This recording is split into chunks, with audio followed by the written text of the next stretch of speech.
Hello, everyone. My name is Qunfang, a postdoc fellow at the Inequality in America Initiative at Harvard University.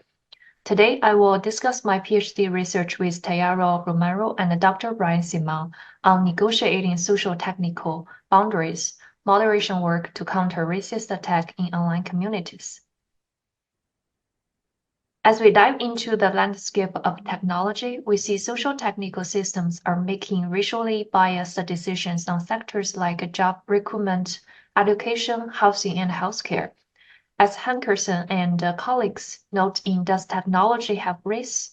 Technologies can embody race, perpetuating racial bias, often unintentionally, and one possible source is white privilege.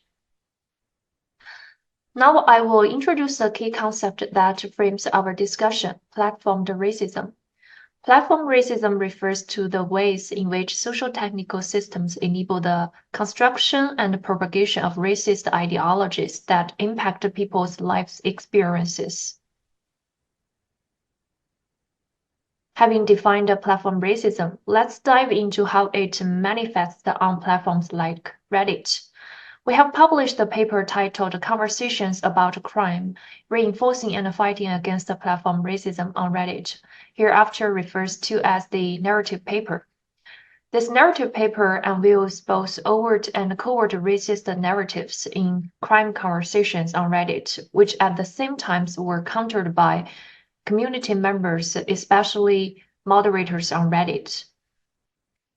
With an understanding of the racist narratives and countering narratives in conversations about crime, our research continued to explore how Reddit social technical mechanisms, such as its policies, business models, and design, mediate racist narratives. That led us to inquiry how Reddit social technical assemblies enables racist attacks in crime discussions and the community's response to that. I wanted to outline the structure of the rest of this presentation. We have covered the background and the problem. Next, I will discuss related work, research questions, the research site, methods, findings, and discussion. So moving forward, I will discuss the two themes in literature. First, the concept of symbolic boundary in online communities, and second, how moderation acts as boundary negotiation against the racist attacks. A symbolic boundary is a social construct made by community interactions. Williams defines it as an identity marker separating us from others. As noted, people attribute to their participation in digital formations and how these meanings result in a shared sense of witnesses. For instance, a community's rules or policies form its boundaries. Previous studies show moderation shift online community boundaries in many ways, through such as setting up rules and remove content. And beyond official moderation, community members together built boundaries. They tackled issues like identity, misinformation, and social rights through discourse framing and technical measures. Given our understanding of symbolic boundary and moderation work, we now pose a critical question. How does the moderation work of Reddit negotiate the boundaries against the racist attacks? We choose Reddit as our research site, so let's briefly look at its features. So Reddit governance rules include a site policy, Reddit quit, and subreddit rules. Culture within a subreddit is shaped by moderators and auto mode, and subtly by members' interaction through a rating system called Commun system. And the users on Reddit use a screen name, creating a semi-anonymous identity. Then later we will see how Reddit features play the role in negotiating the boundaries. So the narrative paper analyzed the conversations on violent and property crime in subreddit Baltimore. And then in this study, we expanded our scope to include the other subreddits, Chicago, LA, Atlanta, and Boston. We collected 20 posts and their comments in each subreddit. So we exploit trace ethnography as an observational approach. This approach helps understand interactions within digital documents and the documentary traces in systems. So it seeks to integrate the insights gained from participatory observation with the log data. Ethnography demands a thick description of a site culture. So to generate a thick description of the site, we started by using the codebook generated from the subreddit Baltimore for the other 4 subreddits. So notably, the subreddits Baltimore and also Chicago showed more racist content than the other 3 subreddits. So we decided to focus on these 2 subreddits, which helped the generation of thick descriptions. The racist phenomenon in the 2 subreddits was the digital microcosms of the 2 cities, Baltimore and Chicago. Media historically and frequently portrayed the 2 cities as crime hotspots, a depiction deeply intertwined with racial stereotypes. These racialized dynamics are reflected in online communities, where the discourse there perpetuate and even exemplified racial stereotypes and racist narratives. Our trace ethnography included 2 parts. So first, we examined 40 posts and over 3,000 comments for patterns in participation and moderation actions against racism. And beyond this, we reviewed subreddit rules and wiki content on racism and crime, and took diaries and notes on these observations.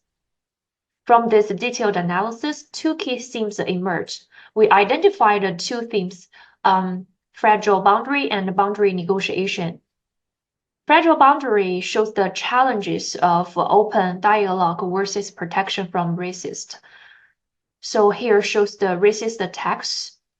And the boundary negotiation is about defining acceptable behavior in these online communities. We conceptualize them into institutional boundary, cultural boundary, and geographic boundary. Moderators and members use strategies like post-locking and culture reinforcement to manage these boundaries. So in the following, I will use examples to explain how racist attacks made fragile boundaries and how different boundaries are reestablished by moderators and community members. Race-baiting posts are our first focus.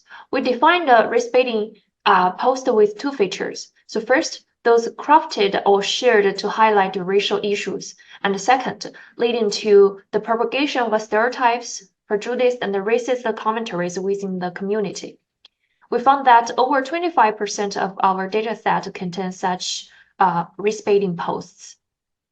This quote highlights how race-baiting works through altering words or adding details to post sparks racialized discussions. As noted, most news articles don't have to contain information such as race. They picked up incident details or words to create a particular views and then triggered racism. In response to race-baiting posts, moderators created policies or rules such as locking race-baiting posts and calling for unbiased posting rules to establish clear institutional boundaries. Here's an example that the moderator from subreddit Chicago locked a post with rampant race-baiting comments. Once the post was locked, comments would no longer be posted to this conversational thread. And we found that 4 of the 20 posts were locked down by moderators in subreddit Chicago. Subreddit Baltimore and Chicago set rules against biased posts. For instance, the rule in subreddit Baltimore said, with particular regard to new articles and editorials, threads with editorialized titles may be removed. And the rules in subreddit Chicago specified which crime-related posts will be removed, such as crime recap post and a post that use crime news to rile up users. So let's explore another significant challenge, racist brigading. Brigading actually originated on Reddit. It refers to a coordinated attack from a group of users by one subreddit against the members of a adverse subreddit. This coordinated attack could take various forms, such as downvoting specific posts, comments, and users. Sometimes race-baiting posts could lead to racist brigading. Brigading often shifted the boundary where community conversations take place. This happens because brigading frequently pushes a post to the front page of Reddit due to a higher volume of comments and votes. As a result, more users from outside the subreddits may join the discussion, extending the conversation beyond the subreddit's original scope. As one Redditor noted in this quote, these posts appear on the first page once they reach a certain threshold for upvotes. This draws a wider variety of people. Actually, addressing brigading was very challenging. Subreddit Chicago's moderators highlight the difficulty of curbing brigading with rules, because rules could only regulate those people who are here to participate in good faith and are distorting conversations, which may be unique to Chicago. To curb racist brigading, members worked together to establish and reinforce virtual fences, a strategy I referred to as virtual geofencing. This concept draws from the idea of a geofence, a virtual boundary set around a physical area. It helps define who really represents a community in subreddit discussions. So far, we have identified two main geofencing mechanisms. The first used the geolocation to determine participatory eligibility. This approach assumed that residents of Chicago have a deeper insight into city matters, which could enrich discussions with their local experiences. However, this mechanism was just under discussion and did not implement in this subreddit. And the second mechanism is the minimum comma, a count age policy. Subreddit Chicago enforced a comma threshold for posting or commenting behaviors, reducing the likelihood of brigading by new accounts or new users. Here, I summarize the takeaway findings in the table, including the key characteristics and practical applications for moderation work. Our research contributes by providing an in-depth examination of online community boundaries within the unique context of subreddit Baltimore and Chicago. Although these insights are rooted in the specific dynamics, they offered a lens through which to understand the nuanced ways online communities negotiate identity, status, and external threats. Online community boundaries are often manifested through various design features and tools. So I list some cases, such as a reputational system, tiered membership levels, community dashboards, and temporal or time-sensitive boundary for content. We hope future research could expand on this study by exploring boundary negotiation mechanisms in a broader range of online communities. This is very critical in the context of empowering marginalized groups to create and maintain safe spaces within digital environments. Our work has several limitations. One of them was lacking backstage data, so another work of mine looked into this perspective through interviewing Reddit moderators. This work provided some supplementary knowledge, the inherent challenges of moderating racist and online governance.